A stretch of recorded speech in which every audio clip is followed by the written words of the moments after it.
Bismillahirrahmanirrahim. Assalamualaikum warahmatullahi wabarakatuh. Alhamdulillahirabbil alamin. Asyhadu alla ilaha illallah wa asyhadu anna Muhammadar Rasulullah sallallahu alaihi wasallam. La nabiyya ba'da amma ba'du. Puji dan syukur marilah kita ucapkan atas kehadirat Allah Subhanahu wa taala yang telah melimpahkan rahmat dan karunia-Nya kepada kita bersama. Salah satu rahmat dan karunia-Nya itu telah dapatnya kita melangsungkan kegiatan keseharian kita. Baiklah, saya sebagai protokol tidak akan memanjangkan kata-kata mukadimahnya.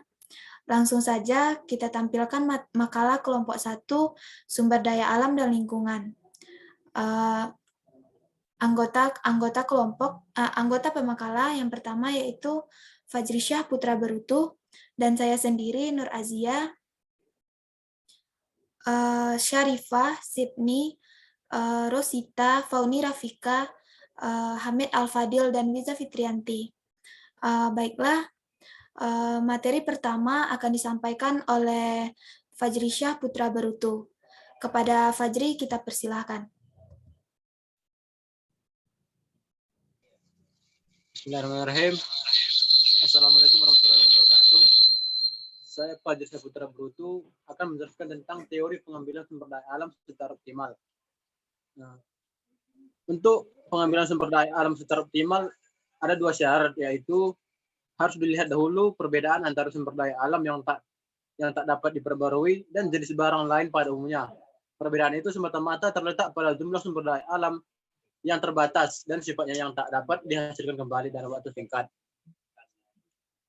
Syarat umum atau yang pertama yang berlaku pada produksi setiap barang yang berada dalam pasar persaingan sempurna agar dicapai suatu tingkat efisiensi yang optimum atau produsen mencapai keuntungan yang maksimal.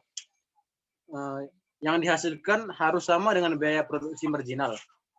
Kemudian untuk barang sumber daya alam karena memiliki biaya alternatif, maka secara umum itu harus diubah sebagai efisiensi optimum akan dicapai apabila harga barang sumber daya alam sama dengan harga biaya marginal, ditambah dengan biaya alternatif. Kemudian syarat yang kedua dari pengambilan sumber daya alam secara optimal menyangkut perilaku dari biaya alternatif atau royalti. Sepanjang waktu kemudian biaya alternatif itu harus selalu meningkat sebesar tingkat bunga yang berlaku dari waktu ke waktu. Atau dengan kata lain bahwa royalti itu dinyatakan dalam harga sekarang atau present value. Maka nilai royalti itu tidak akan berubah sepanjang waktu. Kemudian pengelolaan sumber daya alam yang berkelanjutan membedakan produknya dengan produk pengelolaan sumber daya konvensional yang sebagian didasarkan pada keterlibatan pemangku kepentingan dalam pengambilan keputusan. Nah, tidak hanya melibatkan produksi, tetapi juga konservasi lokal, skala spesial dan keberlanjutan jangka besar dalam ekosistem dan fasilitas lainnya. Kemudian mengelola sumber daya alam perlu kolaborasi dan koordinasi antar organisasi, yang semuanya harus dilakukan dalam konteks tujuan strategis bersama yang mencakup tujuan ekonomi dan lingkungan. Kemudian sumber daya alam yang kadang-kadang menyediakan layanan yang bersaing dan tumpang tindih bagi banyak pengguna. Dan bahwa keputusan dan kebijakan manajemen mencakup waktu dan skala geografis. Sekian dari saya. Assalamualaikum warahmatullahi wabarakatuh.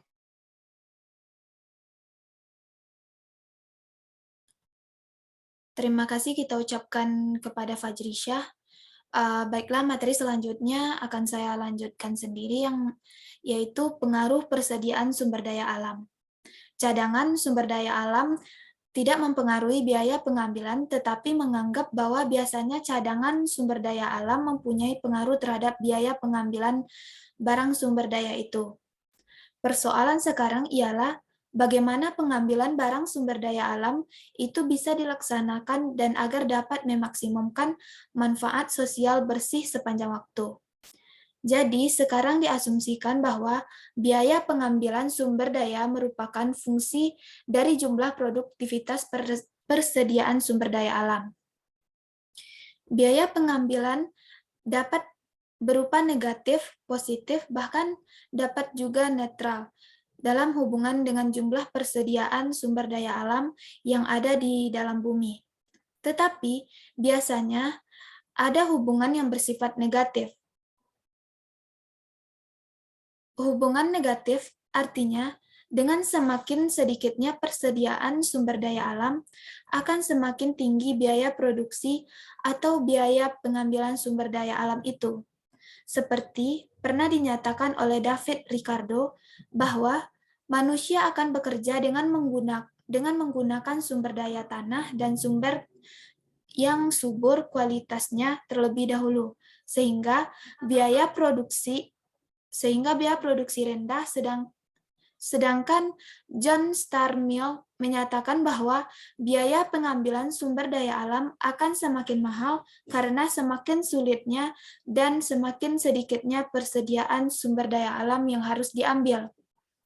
Selanjutnya, dengan memasukkan pengaruh persediaan sumber daya alam terhadap biaya produksi dalam analisis kita, maka biaya pengambilan sumber daya alam akan merupakan fungsi dari jumlah barang daya alam yang diambil dan jumlah cadangan sumber daya alam yang ada. Sesungguhnya perubahan biaya produksi karena perubahan persediaan sumber daya alam dapat diartikan sebagai dividen karena menyimpan satu satuan barang sumber daya alam dalam cadangan, dan perubahan royalti karena berbahaya waktu dapat diartikan sebagai keuntungan kapital. Baiklah, sekian presentasi dari saya. Presentasi selanjutnya akan dilanjutkan oleh Rosita. Kepada Rosita dipersilakan. Baik, terima kasih moderator. Baiklah, saya Rosita NIM 32190004 akan melanjutkan presentasi bagian C, yaitu pengelolaan sumber daya oleh seorang perencanaan dan pesaing sempurna. Prinsip pengelolaan sumber daya ada pada Undang-Undang 1945 Pasal 33 Ayat 3 yang memiliki 3 poin. Yang pertama, penghematan dan pengambilan sumber daya alam yang tidak dapat diperbaharui, contohnya mengurangi penggunaan bahan bakar dalam kendaraan. Yang kedua, menggunakan manfaat sumber daya alam dengan secara baik, yang agar dapat digunakan dalam waktu yang panjang. Yang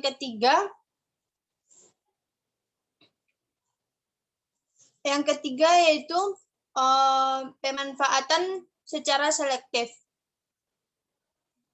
Pengelolaan sumber daya oleh seorang perencana dan pesaing sempurna dibagi menjadi 2. Bagian A, pengelolaan sumber daya oleh seorang perencana, di mana di dalamnya terdapat kasus. Yang pertama, pengambilan sumber daya tidak dapat dipengaruhi oleh volume cadangan sumber daya. Yang kedua, sumber daya yang tetap, namun pengambilan biayanya meningkat, dapat menurunkan deposit, dan produksi bergerak deposit semakin ke kualitas rendah. Sekian presentasi saya, terima kasih. Baiklah, terima kasih kita ucapkan kepada Rosita. Presentasi selanjutnya akan dilanjutkan oleh Manisa. Kepada Manisa kita persilakan. Baiklah, saya Manisa NIM 32190005. Di sini saya akan melanjutkan presentasi dari Rosita. Yang B, pengelolaan oleh seorang pesaing sempurna. Di mana dalam kondisi pasar pesaing sempurna ini, ada seorang pengusaha tidak berusaha memaksimumkan kesejahteraan sosial bersih, tetapi ingin memaksimumkan keuntungan dari sumber daya dan yang dikelolanya. Syarat-syarat yang diperlukan untuk memaksimalkan keuntungan dalam pengambilan sumber daya alam oleh seorang produsen yang bekerja dalam pasar persaingan sempurna ini identik dengan syarat-syarat yang bekerja untuk memaksimumkan manfaat sosial bersih dalam mengambil sumber daya alamnya. Sekian dari saya. Terima kasih. Terima kasih kita ucapkan kepada Manisa. Presentasi selanjutnya akan dilangsungkan oleh Fauni Rafika. Kepada Vika kita persilahkan. Baiklah, materi selanjutnya yaitu D. Ketidakpastian dalam pengambilan sumber daya alam. Dalam keadaan di mana segala sesuatu yang dibutuhkan dapat terpenuhi dengan mudah pada setiap saat, maka ketidakpastian tidak akan mempunyai pengaruh apapun terhadap pengambilan sumber daya alam. Hal ini disebabkan oleh karena pengelola sumber daya alam dapat menjamin keamanan dirinya apabila terjadi hal-hal yang tidak diinginkan. Pengaruh ketidakpastian terhadap pengambilan sumber daya alam itu akan diperkirakan dengan tepat bila pengaruhnya terjadi terhadap permintaan sumber daya alam. Ketidakpastian seperti ini mempunyai hubungan yang positif dengan jarak waktu pengambilan keputusan untuk mengambil sumber daya alam. Si pemilik sumber daya akan lebih tidak pasti terhadap permintaan 20 tahun yang akan datang daripada 2 tahun yang akan datang. Kalau ia termasuk orang yang tidak berani mengambil resiko, maka pengambilan sumber daya alam akan mengarah pada saat sekarang atau depresi, seperti halnya kalau terjadi kenaikan tingkat bunga. Sekian dari saya. Terima kasih kita ucapkan kepada Fauni Rafika. Presentasi selanjutnya akan dilanjutkan oleh Sydney. Kepada Sydney kita persilahkan. Baik, terima kasih moderator. Materi selanjutnya akan saya presentasikan yaitu tentang ketidakstabilan di pasar sumber daya alam.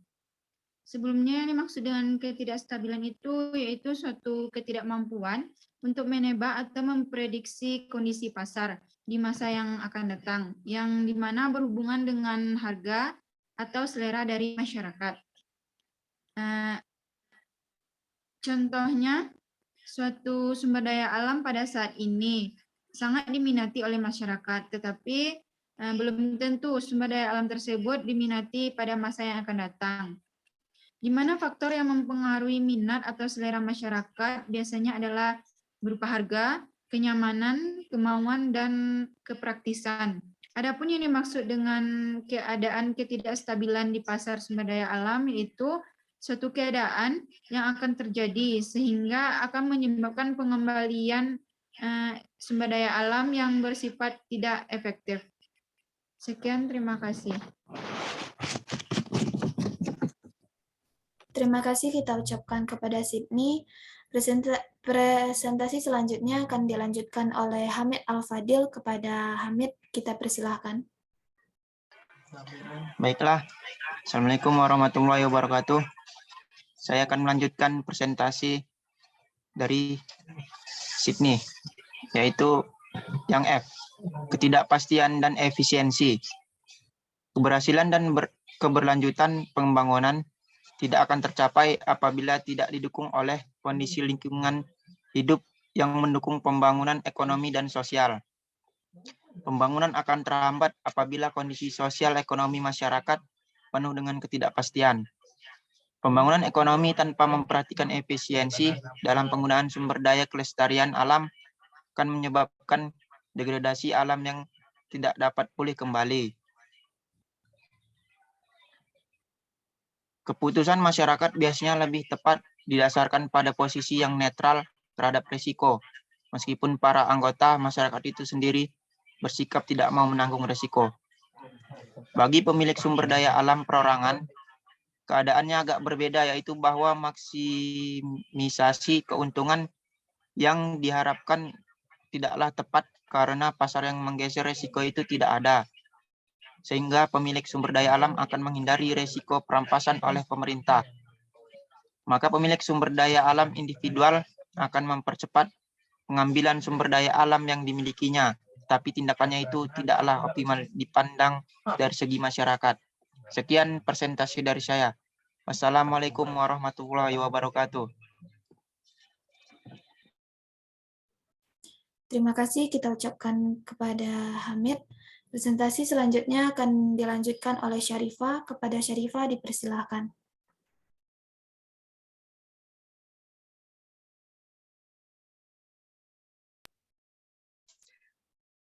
Baiklah, saya akan melanjutkan presentasi dari teman saya.